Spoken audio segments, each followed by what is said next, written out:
آم، جو biographical studies ہیں، جیسے کیس ہسٹری کے پرابلمز ہیں، جیسے ان ڈیپتھ انٹرویوز میں ہیں، تو بایوگرافیکل سٹڈیز کے بھی some what like similar problems ہیں۔ سب سے پہلی بات یہ کہ آپ کو کنسیڈریبل ٹالرنس چاہیے بورنگ باتیں سننے کے لیے، سم ٹائم ارریلیونٹ باتیں سننے کے لیے ٹائم چاہیے، اور ٹائم سے بھی زیادہ ٹالرنس چاہیے۔ بعض اوقات آپ کو کرٹیسزم بھی فیس کرنا پڑتا ہے۔ آپ میری زندگی کے بارے میں کیوں جاننا چاہتے ہیں؟ آپ ہوتے کون ہیں کہ ایسے کوشچنز کریں؟ پھر آپ یا تو اوائڈ کرتے ہیں یا نیا رسپونڈنٹ ڈھونڈتے ہیں۔ بعض اوقات لوگ اپنی جو پرائیویٹ انفارمیشن ہے وہ اس طرح سے مولڈ کر کے پریزنٹ کرتے ہیں کہ ریئل ایسنس ہی ختم ہو جاتی ہے۔ جو آپ جاننا چاہ رہے ہیں اس کو وہ تروڑ مروڑ کے پیش کرتے ہیں۔ ایک اور جو سیریس پرابلم فیس کرنا پڑتا ہے وہ یہ ہے کہ جو لوگ کہہ رہے ہوتے ہیں اور کر رہے ہوتے ہیں ان میں بہت گیپ ہوتا ہے۔ وہ اتنا زیادہ گیپ ہوتا ہے کہ آپ اس کا کنیکشن نہیں کنیکٹ کر پا رہے ہوتے۔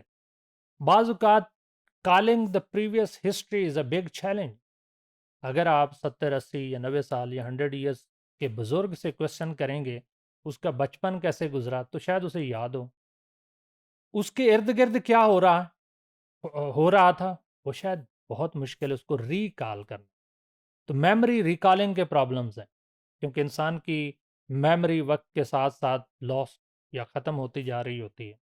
بعض اوقات میموری ایرر ہوتا ہے کہ لوگ جو انسیڈنٹ وہ بتا رہے ہوتے ہیں اس کو ایگزیکٹلی ریلیٹ نہیں کر پا رہے ہوتے۔ مثال کے طور پہ I interacted with one of the German ex soldier جس نے نازی جرمنی میں کام کیا، بزرگ خاتون تھیں، تو وہ بتاتے بتاتے اچانک سے رونا شروع ہو گئی، اور جب اس نے دوبارہ سے بات شروع کی تو اس نے وہ پورا ایرا ہی اسکپ کر دیا۔ جب میں نے when I asked the connection, she said I forgot۔ آپ یہ کیوں جاننا چاہ رہے ہیں؟ تو وہ تھوڑی سی اریٹیٹ ہوئی کہ بس وہ سنیں جو میں سنانا چاہ رہی ہوں۔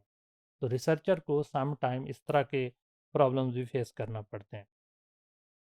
پھر پوٹینشیل لیک آف آبجیکٹیوٹی، یہ تو پوری کوالٹیٹیو ریسرچ میں سارے سبجیکٹیو ایکسپیرینسز ہیں، اور پھر ریسرچر ایک تو سبجیکٹیو ایکسپیرینسز رسپونڈنٹس کے ہوتے ہیں جی انٹرویو پارٹنرز کے ہیں، اور دوسرے ریسرچرز کے بھی اپنے بائسز ہیں۔ تو دونوں طرف problem, where to find the common point, تو this is the big challenge. Some time researchers کی اٹیچمنٹ ہوتی ہے کسی ایشو کے بارے میں۔ مثال کے طور پہ one of the graduate in my university, she was working under my supervision, تو وہ ڈومیسٹک وائلنس پہ بات کرنا چاہ رہی تھی، and she analyze the data from the some interviews and especially those who were the victims. تو میں نے اسے کہا کہ یہ تو آپ نے وکٹمس کی ون سائڈڈ سٹوریز لیں، جن کو وہ بلیمز کر رہی ہیں آپ نے ان کا بھی تو پوائنٹ آف ویو لینا چاہیے نا، ان کی بھی تو انڈرسٹینڈنگ۔ مثلا انٹیمیٹ پارٹنر وائلنس جو ہے، ایک پارٹنر کا آپ نے پوائنٹ آف ویو لے لیا تو دوسرے کا نہیں لیا، تو دوسرے کا بھی لیں تاکہ وہ آپ کے پاس ایکوریٹ پکچر آئے۔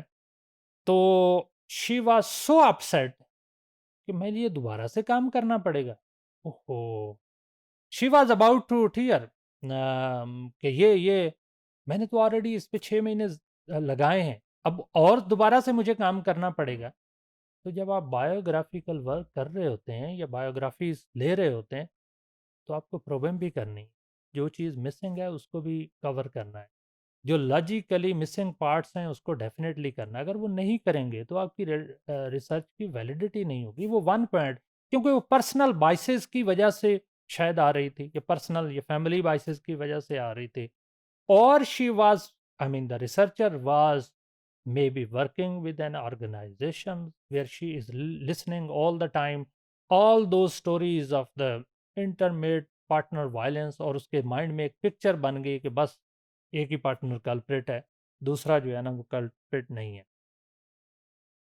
کیس بایوگرافیکل جو اسٹڈیز ہیں جہاں دوسرے ریسرچ میتھڈز میں پرابلم ہے، تو اس ٹیکنیک کے اندر بھی پرابلمز ہیں، ان بلڈ پرابلمز ہیں، some time very boring, disturbing, emotionally connected, biasness. You can find a lot of problems in the biographical study method.